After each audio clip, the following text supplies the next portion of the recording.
All right, so over the past several days, the Catholic world has been so consumed by one of its biggest controversies in recent decades. And depending on who you ask, the recent actions of the Society of St. Pius X, better known as SSPX for short, are either one of the greatest acts of disobedience in modern Catholic history or one of the bravest stands for historic Catholicism in recent memory. Now, before I go any further, I actually want to make something very clear. You see, I do not believe that this controversy somehow disproves Catholicism. In fact, if you are a Protestant and you're looking on from a distance and immediately concluding in your mind that, well, this controversy somehow settles it, Roman Catholicism must be false, right? Then I think you're moving far too quickly, in my humble opinion. You see, my friends, internal disagreements do not automatically disprove a theological system. We all should know this. And this is actually something that Matt Fradd pointed out, and I think he's absolutely correct in his assessment. You see, every major Christian tradition has had serious internal disputes throughout its entire history, including Protestantism. But with that being said, I do think that there is something incredibly important that so many people, both Catholics and Protestants alike, are simply missing in this conversation. And before we can appreciate why this controversy matters, I think we first need to understand what exactly is happening in the first place. And so let's begin with a little history lesson, shall we, to get everyone caught up to speed. All right, so the Society of St. Pius X was founded originally in 1970 by Archbishop Marcel Lefebvre. You see, Lefebvre was a respected Catholic archbishop, missionary, and participant at the Second Vatican Council, which is really important. However, as the reforms of Vatican II began to unfold, he became increasingly convinced that many of those reforms represented a significant departure from historic Catholic teaching and practice. Now, it's really important to understand what exactly the dispute was and still is about. You see, the SSPX does not reject the papacy. They do not reject apostolic succession. They do not reject the seven sacraments. They do not believe they've somehow started a new church. In fact, they would actually tell you that they're the ones preserving authentic Roman Catholicism. And that's super important. You see, their concern has always been that beginning with Vatican II and continuing in many of the reforms that followed, the Catholic Church has started to embrace teachings and practices that severely departed from what had previously been handed down. And so they would point to issues like religious liberty and ecumenism and interfaith relations and post-conciliar liturgical reforms as prime examples of what they believe are innovations rather than faithful developments. And that disagreements, my friends, eventually reached a breaking point in 1988. You see, Archbishop Lefebvre, believing the traditional Catholic faith was in danger, consecrated four bishops without the approval of Pope John Paul II. And so, if you don't understand how significant that is, let me explain this for you. You see, within Roman Catholic canon law, consecrating bishops without papal authorization is an extraordinary serious act because bishops are not simply local elders. They're not simply your everyday pastors. They are said to be the successors of the apostles who govern the church in communion with the Pope. And so it's because of that reason that Rome viewed Lefebvre's actions as a schismatic act that struck at the visible unity of the church itself. And so for so many people, that's where the story kind of comes to an end. But that's just the thing. It actually doesn't. It keeps going. You see, over the following decades, multiple popes attempted to reconcile with the SSPX. Pope Benedict XVI actually lifted the excommunications of the four bishops in 2009 as a kind of gesture towards reconciliation, while also making it abundantly clear that the SSPX still lacked a regular canonical status because the underlying doctrinal disagreements had not been resolved. And later, Pope Francis granted SSPX priests certain faculties, such as the ability to validly hear confessions and, under particular circumstances, assist at marriages. And these were pastoral concessions, if you will, intended to care for the faithful while dialogue continued between the SSPX and Rome. In other words, my friends, despite decades of disagreement, Rome continued hoping that reconciliation was at least possible, which kind of brings us to where we are today. You see, recently, the SSPX announced that it would consecrate 4 new bishops without papal approval again. And Rome repeatedly urged them not to proceed, warning that doing so would constitute another grave rupture in the church's unity. Nevertheless, the SSPX went forward with the consecrations. And so Rome has now responded forcefully, declaring that these actions represent yet another serious break in communion and reaffirming that the society continues to reject fundamental aspects of the church's post-Vatican II teaching. Now, here's what makes this controversy so fascinating to me. You see, this isn't Protestants accusing Rome of somehow departing from apostolic tradition. This isn't skeptics criticizing the Catholic Church from the outside looking in. No, these are bishops and priests who insist that they, not Rome, are the ones preserving historic Roman Catholicism. Now, whether you think Rome is right or whether you think the SSPX is wrong isn't actually the question that I want to explore in this video. Because I think this controversy actually raises a much deeper question, in my opinion, one that often gets overlooked in the headlines. You see, over the past several months, I've actually been doing an entire series examining the Catholic and Orthodox understanding of sacred tradition. And throughout that series, I've asked questions like, where is sacred tradition? How do we identify it? What is the functional difference between sacred tradition and sacred scripture, especially since both seem to share the same characteristics and now both are being preserved in written form? How do we distinguish apostolic tradition from the much later developments, right? I've been asking these sort of questions over the past few weeks, and to be fair, I've received a variety of responses from Catholics. Many of them have been thoughtful and charitable, and I've genuinely appreciated those conversations. But I've also had some people wonder why I keep asking these questions in the first place. In fact, some have just assumed that I'm simply trying to be argumentative or that I'm refusing to accept the answers that the Catholic Church has already given. And honestly, I completely understand where that reaction is coming from. If you already believe these questions have been settled, right, then my continued examination can understandably feel a bit unnecessary. But here's where I think the SSPX controversy is just so helpful in getting clarity on exactly what I'm doing here. And no, it's not because I think it disproves Roman Catholicism. You're going to hear me repeat that over and over again because I want to make that very, very clear. And no, it's not because I think it proves Protestantism either. But I think it's because it perfectly illustrates why these questions are worth asking in the first place. I mean, just think about what is actually being disputed here. The SSPX isn't arguing that sacred tradition doesn't exist. They're not arguing that the church has no authority. They're not arguing that the bishops are just completely unnecessary. Quite the opposite. Rather, they affirm apostolic succession.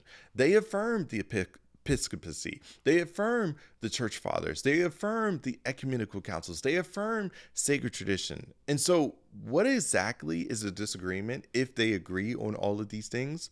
Well, the disagreement is whether the post-Vatican II Catholic Church has faithfully preserved what was handed down from the apostles.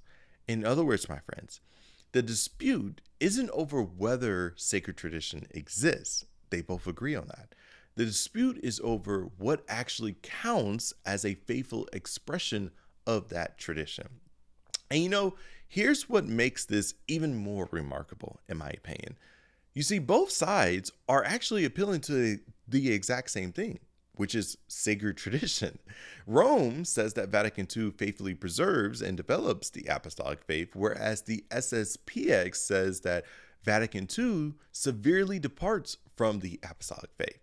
And so, as you can see, both are claiming to be preserving what was faithfully handed down by the apostles. And I think that's incredibly significant for us to hold on to and recognize, because these aren't just random people on YouTube offering your typical hot takes. No, these are bishops. These are priests. These are men who have devoted decades of their lives to studying the church fathers, to studying the councils, to studying the canon law, the Catholic theology, and the history of the Catholic Church. And so if anyone should understand the Catholic claim about sacred tradition, it would seem to be people like this, would it not? Now, does that mean that the SSPX is automatically right? No, not at all. They could be completely mistaken for all I care. In fact, if you're Roman Catholic, I would actually expect you to believe that they are severely mistaken.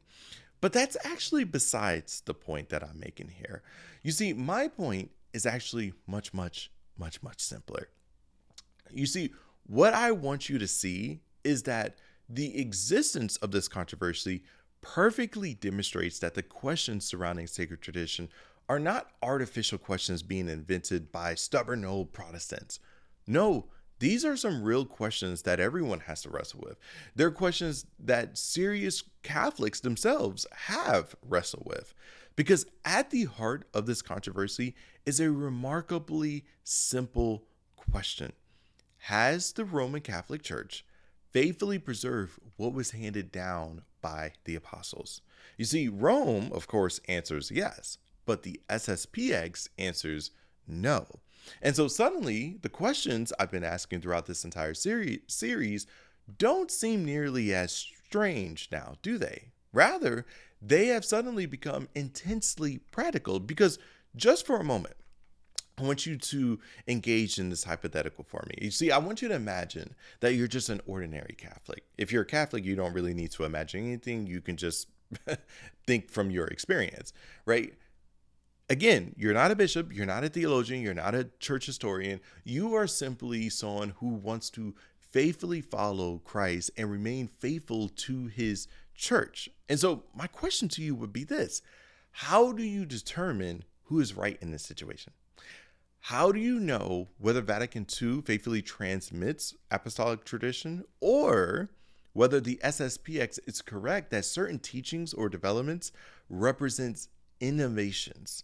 Now, before you answer that, I want to be very clear as to what I'm not saying here. You see, I am not asking which answer is correct. Rather, I'm asking how an ordinary Catholic believer arrives at that answer. You see, I want to see the homework, so to speak, not just the conclusion. Are you tracking with me? Right? I know the Catholic answer is, well, Rome is right in this situation because it cannot be wrong. And I get all of that. But what I want to see is how Rome has arrived at that supposedly correct answer in the first place, because that is precisely the question that I've been exploring throughout this entire series. You see, I'm not concerned with whether or not authority exists. I know it does. I'm not concerned with whether or not the church matters. Again, I know it does. I know all of that is true. Rather, what I want to know is, how do we identify the apostolic deposit itself? You see, my friends, I think that's the deeper issue that this controversy now brings into focus. Because before you can say something that faithfully preserves sacred tradition, you first have to know what sacred tradition is in the first place. In other words, how do we know whether Rome is faithfully preserving what was handed down from the apostles, or simply introducing innovations like the SSPX is claiming, if we do not know with great clarity as to what sacred tradition is? That's the central question.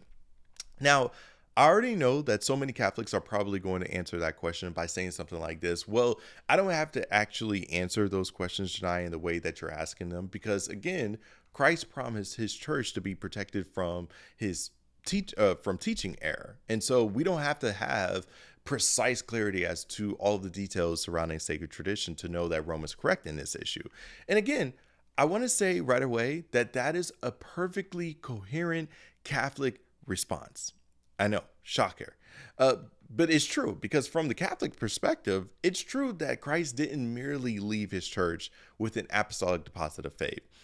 Rather, he also established a church that he promised that would faithfully preserve and authoritatively teach that deposit infallibly. And so, if Christ actually made that promise, then many of the questions that I've been asking all throughout my Sacred Tradition series kind of lose much of their force. If Christ actually established an infallible teaching office that cannot definitively lead the church into doctrinal error, then I don't personally have to identify every aspect of sacred tradition. Catholics are completely right about that, right? I don't have to independently determine whether or not Vatican II faithfully transmits apostolic tradition, right? I don't have to resolve the dispute between Rome and the SSPX by reconstructing 2,000 years of church history. I can simply trust in Christ's promise. Again, I think that's a completely coherent worldview, but here's what I hope Catholics can now at least better understand where I and so many other Protestants are coming from. You see, the reason why I and so many other Protestants continue asking these type of questions like where is sacred tradition? How do we identify it? How do we know its contents? How do we distinguish apostolic tradition from later developments? The reason why we keep asking these questions is not because we're trying to be difficult. And it's not because I'm just ignoring the Catholic answer either. It's because I haven't yet become convinced that Christ actually made the promise that Roman Catholicism says he made, right? I've seen all of the verses. I looked at John 16 in context. I've looked at Matthew 16, Matthew 18. And my friends, I'm telling you that I don't see it. I don't think those verses are teaching what you're saying they're teaching. Now, I could be wrong, but do you at least see my dilemma? Right? You see, I am not asking those questions after granting the Catholic premise. I'm asking those questions because I don't yet accept the premise that removes the need to answer them in the first place. And I think that's an important distinction. You see, because throughout this entire series, one of the things that I've noticed is that so many Catholics don't generally answer those questions by independently identifying the content of sacred tradition. Instead, they answer them by appealing to Christ's promise to preserve his church infallibly. And again, that is perfectly understandable. In fact, if I believe Christ made that promise in the way that Roman Catholicism understands it, then I would probably answer the same exact way. But at the same time, I want you to notice what just happened here. You see, I want you to notice where your confidence actually rests in this situation. You see, your confidence that Vatican II faithfully represents apostolic tradition or that Rome is correct in this present controversy isn't ultimately grounded in your personal ability to identify the complete content of sacred tradition or in Rome's or your ability to show your homework, so to speak. Rather, it's grounded in your confidence that Christ established a church that cannot definitively err in its doctrinal teaching. That's super important. We need to pause and let that sit. Okay. And again, if that's true, then I completely understand why these questions don't seem, especially pressing to you. In fact, if that's true, many of these questions become far less important. I acknowledge this. But if that foundational claim has not yet been established, my friends, if Christ did not promise what Roman Catholicism says he promised, then suddenly these questions become incredibly important because now these questions are no longer secondary issues. Now they become central questions. And my friends, that's why I actually appreciate what this controversy has exposed and enlightened for so many Catholics who are looking on and wondering what Protestants are thinking about this issue. You see, it's not because I think it proves the SSPX is right. Again, I could care less if they are.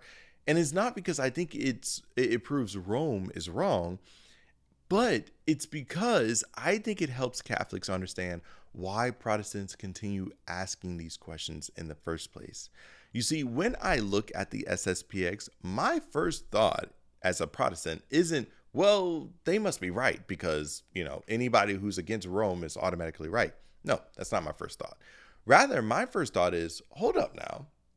These are bishops and priests who have devoted their entire lives to studying Catholic theology, the church fathers, the councils, church history, etc., etc. And yet they sincerely believe that Rome has departed from apostolic tradition, right? That's very interesting, to say the least. Now, again, that does not convince me that the SSPX is correct in this issue, but it does convince me that asking how we identify apostolic tradition is not some unreasonable Protestant obsession. Rather, it's now become a serious theological question that we have to answer. And so, as I come to a close, I want to end by saying this for the millionth time. No, I do not believe the SSPX controversy somehow disproves Roman Catholicism. Okay? I think people who believe that is vastly overstating what's happening here. Rather, what I think it does is help us explain why Protestants keep asking the questions that they've been asking for centuries on end. Because until I and so many other Protestants are persuaded that Christ actually established the kind of infallible teaching office that Roman Catholicism and even Eastern Orthodoxy claims, then I think identifying the apostolic deposit isn't just one question among many. Instead, it is the question that every other question actually depends on. But all right, guys, that's the video. Let me know your thoughts down in the comment section below, what you think about this controversy and even what I'm mentioning to you about sacred tradition. Again, if you appreciate this video, if this video helped you think through some of these tough topics, please consider liking this video, sharing it with someone who may appreciate it as well, and subscribing to the channel as it really does help out a lot. But until next time, guys, peace.